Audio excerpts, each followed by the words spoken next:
yang lain silakan tuh. Mohon maaf, Mas Sol bisa diulangi yang pertanyaan kedua tentang beretika? Oke, bentar. Ini Mas Kris, apakah menghina orang yang dibalut dengan kata bercanda itu termasuk beretika atau tidak? Menghina orang dengan Dibungkus dengan kata bentuk bercanda tapi sambil menghina gitu, Pak. Kan ya, banyak sekarang gitu, Pak. Nanti oke. bilangnya jangan baper gitu. Mm-mm. Itu ya, itu beretika atau tidak Ya. gitu. Nah, Kalau menurut saya beretika atau tidak, ya jelas tidak beretika ya. Tergantung konteksnya sih, tergantung konteksnya itu bercanda yang kayak apa. Kalau bercanda satu tim yang sama-sama mengetahui seluk-beluknya antara satu teman dengan teman yang lain, mungkin wajar ya. Tapi kalau orang yang tidak mengenal atau di luar apa ya, di luar sehari-hari perkumpulan itu ya mungkin bisa saja baper atau bagaimana. Kalau menurutku kita budaya timur itu ya tidak beretika sih kalau menurutku. Oke. Mungkin saya, Pak. Monggo, silakan Mas Ocit. Nah, Mas Ocit. Ya, Iya, iya tadi dipanggil untuk gitu ya, Mas Mas, Ocit. Silakan. untuk tadi pertanyaan Mas Ragil yang kedua, mungkin kalau menurut saya namanya menghina itu enggak emang enggak beretika, Mas. Kalau menghina tidak Kadang, beretika. Itu tapi ya. biasanya kan ya, dibungkus guyon-guyon gitu loh, Mas. Nah, itu gimana? ya kalau kan ada waktunya bercanda gitu, Mas. Ada sendiri. Nah, tapi kalau untuk namanya menghina, sudah tidak beretika. Kalau menurut saya Terus seperti itu, Mas. solusinya gimana, Mas? Kalau ada orang yang suka menghina dibalut dengan kata bercanda itu. Apakah kita harus tegur dia atau biarin atau gimana? Ya, oke. Sabar dan doakan Nasul. Oh, Iya, siap. kalau dibalas nanti nggak jadi pahala. Oh, gitu ya. Dapat pahala ya. Mm-mm. Oh, Diem Gitu aja, ya. ya. biar Diem didoakan ayo. malaikat. Oh, Ya, gitu dah. Baik gitu banget ya. ya Mas Pak hatinya. Oke. Jadi tadi sudah ada dua gambaran ya, Mas Solikin ya. Jadi paling tidak kalau dengan teman, contohnya tadi Mas Solikin manggil Mas Ocit itu ya, itu mungkin itu itu kan bercanda juga kan, tapi tidak menghina ya itu ya. Ya. Nah, kan beda ya. Jadi kalau dengan teman ya, dengan satu timnya kan tahu persis itu kan seperti apa itu berarti kan bukan menghina. Tapi kalau memang niatnya menghina tadi kan, walaupun dibungkus itu kan kelihatan ya apakah itu menghina atau tidak. Ya tadi itu udah tinggal kita menyikapinya bagaimana. Jadi tadi sudah kaitan dengan di sekitar kita. Kalau dalam satu tim kan ada itu orang kadang-kadang dipanggilnya juga panggilan yang ini kan Aneh gitu Pak. aneh. Contohnya kecil dipanggil bogel gitu loh Pak. Orang Gitu gemuk kan. dipanggil gembrot gitu. Gitu tuh. Tapi kan itu bukan menghina itu kan, karena memang Oh, bukan menghina itu Pak. panggilan teman, Tapi itu kan. membuli, bukan. Mm-mm. Kalau yang begitu berarti kan tidak ada masalah kan. Tapi kalau memang sudah niatnya memang menghina, apalagi di forum kan begitu kan, pasti ya kita jangan lakukan itu, Mas Olikin. Iya Bapak, saya Tapi nggak pernah kalau gitu kok Pak. tapi kalau orangnya kelewatan begitu ya, apa kelewatan untuk mengingatkan, berarti kita harus cari kata-kata yang pas, yang nanti tidak menghina dia, gitu kan? Ya, buat kata-kata yang pas. Atau tadi usulan siapa tadi? Mas Mas Rifai Rifai. Ya, suruh sabar nanti biar didoain malaikat katanya gitu. betul. Katanya itu mengurangi dosa itu kan? Iya sih Pak.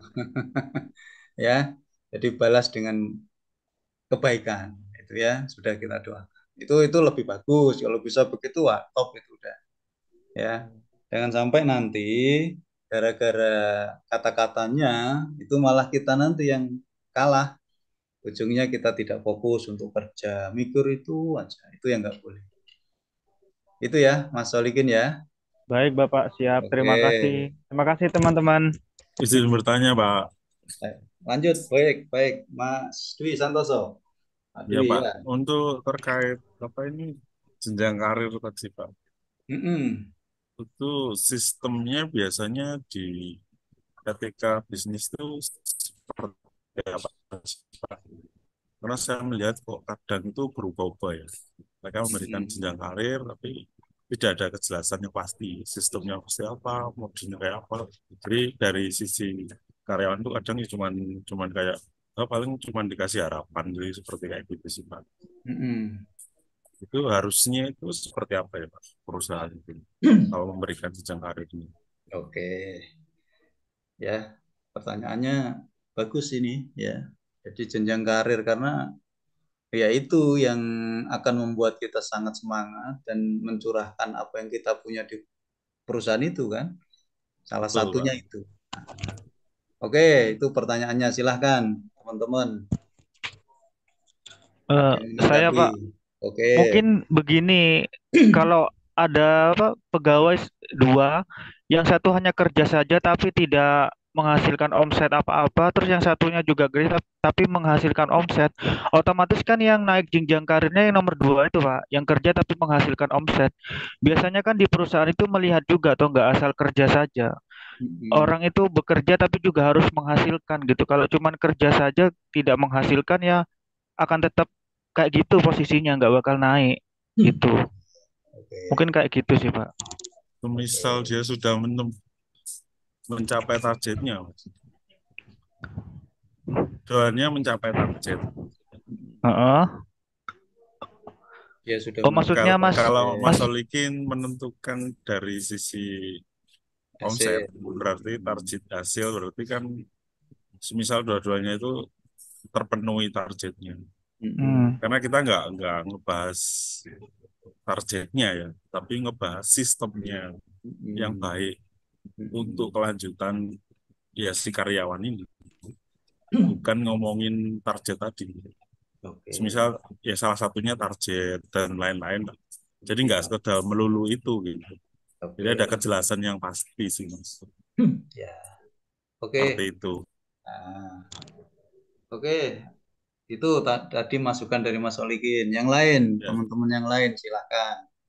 Pertanyaan Pak Dwi ini kaitan dengan apa tadi?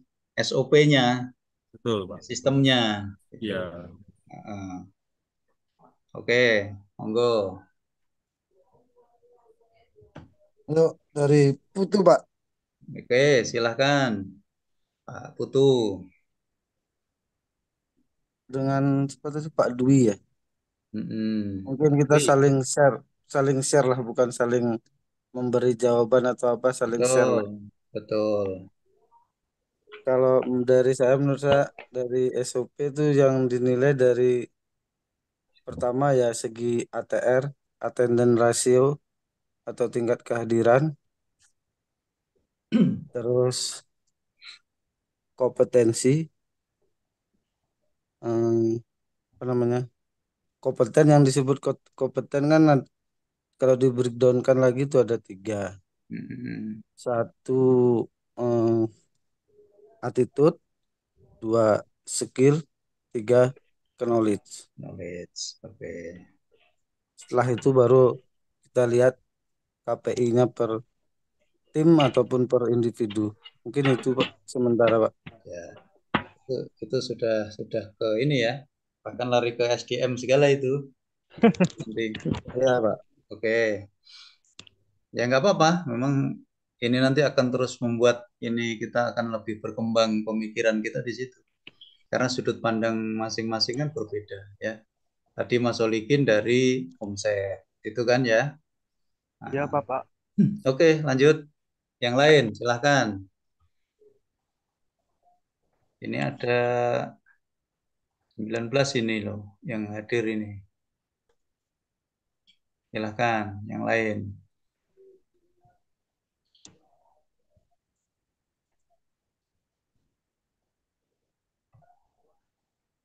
Baik ya, jadi kaitan dengan pertanyaan tadi, sistemnya memang harus dibuat dulu, Pak Dwi ya.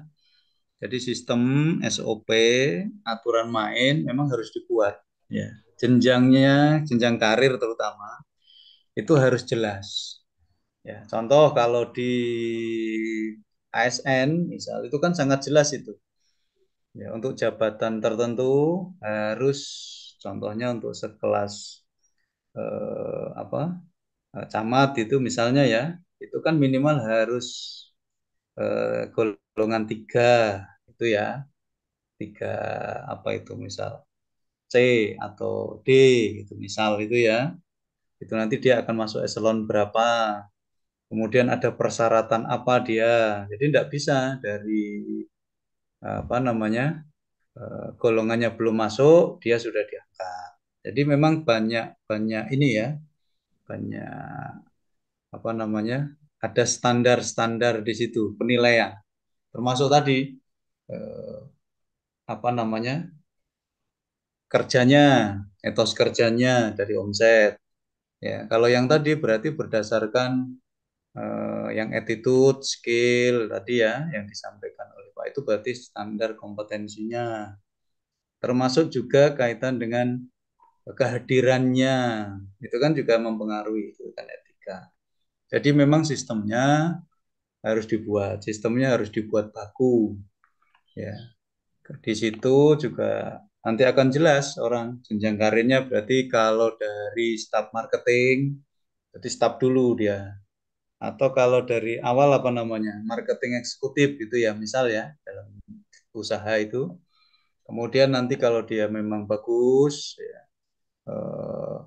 omsetnya juga bagus, kemudian absennya juga bagus, dia bergaul dengan sesama teman-temannya, satu tim juga bagus, ternyata dia juga punya jiwa leadership, itu ya, eh, otomatis knowledge-nya, skill-nya dia juga masuk di situ. Ya. Eh, apa namanya? Dia mungkin bisa naik. Naiknya kemana? Dari apa namanya? Staff, dari marketing eksekutif bisa naik ke supervisor misal, atau ketua tim dulu, misal satu tim-tim itu. Jadi nanti dia ada tim yang baru masuk, marketing baru dia jadi ketua tim. Ternyata dalam perjalanan ketua timnya bagus ya, nanti ada jenjang karir lagi, supervisor misal. Kemudian juga nanti akan naik jadi manajer marketingnya, misal dalam sebuah perusahaan itu. Nah, jadi jenjang karir memang harus pasti, Pak. Ya, Pak Dwi ya, memang harus pasti, harus dibuat. Di Ya, situ Pak. pasti ada aturan-aturan yang membuat dia akan terus naik gitu. Ya. Memang dalam eh, apa perjalanan kalau namanya sebuah usaha, ini kan tergantung juga yang punya, gitu ya. Iya, Pak. Yang punya. Kalau yang punya, ya dia punya otoritas. Ya. Betul, Kalau betul. yang punya dia punya otoritas. Jadi di RUPS itu dia bisa menunjuk siapa saja, kan begitu.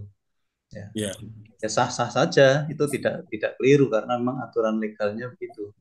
Contoh Sampurna, Sampurna itu dulu sebelum apa dijual ya, sebelum sebagian besar sahamnya diambil, jadi apa itu namanya, jadi atau termasuk Bentul di dalamnya itu. Di Samsu. Itu kan sudah diambil yang baru itu Bentul apa namanya, itu sudah diakuisisi itu Amerika itu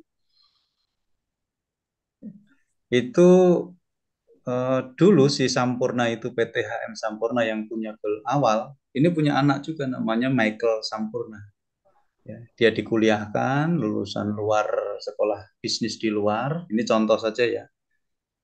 Usia 25 tahun dia selesai dengan perkuliahan bisnisnya, pulang ya, dia memang tidak mulai dari nol, Mas Dwi, ya enggak boleh iri gitu kan, tidak dari enak. marketing gitu kan, Iya, Pak. tidak dari marketing, tapi ada juga orang tua yang kamu harus mulai dari nol biar merasakan, ada ya. Kalau ini memang tidak dari nol benar, karena dia langsung ditempatkan di apa namanya semacam manajer gitu di manajemen, tapi memang bukan di top leadernya, di pucuknya bukan.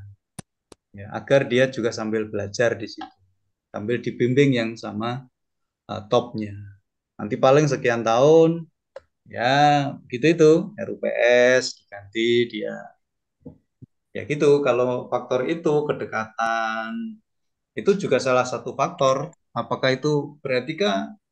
Ya menurut saya juga tidak melanggar juga. Contoh, saya kenal Mas Dwi, tapi tidak kenal Mas Solikin. Pasti yang saya ajak untuk berbisnis siapa? Yang kenal kan, yang akrab kan. Betul nggak? Yang kita Betul, percaya kan betul. pasti. Nah, itu contoh. Betul sekali itu, Pak. Nah, itu juga tidak terus dibuat, oh itu tidak beretika, ya tidak bisa begitu. Itu kan? Ya, itu sangat dinamis sekali ya, dalam dunia bisnis itu sangat dinamis sekali. Contoh, eh, apa namanya, tidak harus wakilnya yang naik ya, karena di rootnya ini ya tidak harus wakilnya. Kalau wakilnya memang tidak kompeten tadi yang disampaikan, dia memang bukan tipe seorang leader. Dia cukup di bidang tertentu saja dia bisa menguasai. Ya, jangan dipaksakan untuk jadi leader, nggak bisa. Ya, itu jadi banyak faktor tentang apa namanya jenjang karir. Tapi itu ya harus adil, Mas. Memang harusnya tadi yang saya sampaikan di depan. Itu. Oke ya. Kalau tidak adil, ya iri-irian. Kalau tidak adil, iri-irian. Apalagi sama-sama tidak punya koneksi, gitu kan. Ya, koneksi itu maksudnya yang baik, yang koneksinya yang buruk, ya. Kedekatan, kedekatan, kepercayaan. Saling Oke. menguntungkan. Saling menguntungkan. Tapi yang baik loh ya, yang baik. Jangan berpikiran yang jelek gitu ya. Yang jelek itu korupsi, saling menguntungkan. Nah, itu nggak boleh. Bagi loro. Loro ya. Harus apalagi yang dengar begini ada uang dengar gitu kan. Bagi piro. Oke, ada lagi yang mau disampaikan teman-teman? Silakan. Sudah, Pak. Terima kasih Mas Fauzi. Terima kasih Ya. Siap, Kak Sony. Terima kasih Pak Agus. Oke, ada lagi masih 4 menit waktu kita sebelum nanti teman-teman melanjutkan perkuliahannya. Silakan. Ini ada Mbak Wulan tadi sudah bergabung. Ya, oke. Mbak Mega tadi juga izin sekarang sudah bergabung. Oke, silakan. Ada yang mau ditanyakan, teman-teman? Bisa dipahami ya tentang etika ini, Bisa, etika dan Bapak. tanggung jawab sosial kita. Kalau di perusahaan ya biasanya ada yang biasa disebut CSR ya. Ya, itu tanggung jawab sosial itu. Corporate Social Responsibility itu kadang-kadang bisa dijawab itu, cuman belum ke sana kita. Baru tanggung jawab sosial secara umum saja. Oke. Jadi memang harus ada, harus ada. Ya, kalau tidak ada itu ya nanti akan timbul masalah pasti. Ya, pasti itu sudah di sekitar situ gitu. Kalau di Bojonegoro ada blok cepu. Wah, itu dulu luar biasa itu apa namanya? Faktor sosialnya sangat luar biasa. Ya, seperti waduk yang baru, waduk-waduk yang baru itu dibuat. Kalau di mana ada yang di sekitarnya ada yang dibuat waduk baru. Ada beberapa desa yang contohnya di Jawa Tengah itu Wadas. Ya, itu kan timbul konflik apa namanya? eh, masyarakat di situ. Ya, karena di situ sumber pendapatannya. Ya, pendapatannya kan dia dari batu-batu itu. Ya, Wadas itu. Itu juga kalau tidak apa namanya memahami tentang kultur masyarakat di situ budayanya ya nanti akan timbul masalah itu ya. Jadi etika itu kita pahami ya, etika kita pahami kultur, kita pahami budaya, yang ada di situ. Jangan kita juga main paksa. Kalau main paksa ya otomatis masyarakat juga tidak diam nanti ya. Kita dalam beraktivitas, dalam berusaha nanti juga tidak akan lancar gitu ya. Oke, saya kira itu ya untuk malam hari ini ya, pertemuan kita malam hari ini. Nanti kalau memang ada yang masih mau ditanyakan, monggo nanti silakan di chat ya, di grup saja. Kita sama-sama bahas di situ dan kita berharap seperti ini. Ya, karena bukan apa namanya? Sekolah menengah lagi, tapi kita sudah mahasiswa. Ya, mahasiswa itu ya punya Bebas kebebasan, berpendapat gitu, Pak. betul, kebebasan kita untuk menuangkan apa yang ada di benak kita. Karena masing-masing kan berbeda. Ya, tadi Mas Solikin sudut pandang berbeda. Ya, Mbak Vibra kan begitu juga. Ya, berbeda pasti yang ada di benaknya. Ya, gimana? Iya, kecepet. Ya. Ayam 2. Ya, itu Mbak Vibran. Baru ini. Mbak Vibran. Mbak Vibran. Oke. Baik, itu saja Mbak ya. Vibran. Baik, Pak. Baik, Mas Olikin sudah cukup ya. Ini waktunya sudah. Ini nanti akan dilanjutkan oleh berikutnya ya. Bapak Sularno. Ya. Baik, itu saja dari saya. Sekali lagi terima kasih teman-teman tadi yang baru bergabung. Tadi ada Mbak Mulan, ada Mbak Gibran, Mbak Gibran.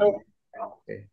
Baik, itu saja. Sekali lagi terima kasih dan mohon maaf kalau ada yang kurang pas ya dari saya. Nanti insya Allah kita akan ketemu lagi di Sabtu depan ya. Siapa? Jadi kita terus sehat ya dan terus semangat ya. Amin. Kondisi kita harus semangat karena dengan sehat, dengan semangat kita bisa menyelesaikan hal-hal yang kita tidak bisa selesaikan ya. Jadi itu saja, terima kasih dari saya cukup. Assalamualaikum warahmatullahi wabarakatuh. Waalaikumsalam warahmatullahi wabarakatuh. Terima kasih banyak Bapak Agus. Selamat malam. Selamat malam, Pak. Selamat malam, Pak. Malam semuanya, saya izin untuk keluar ya. Silakan.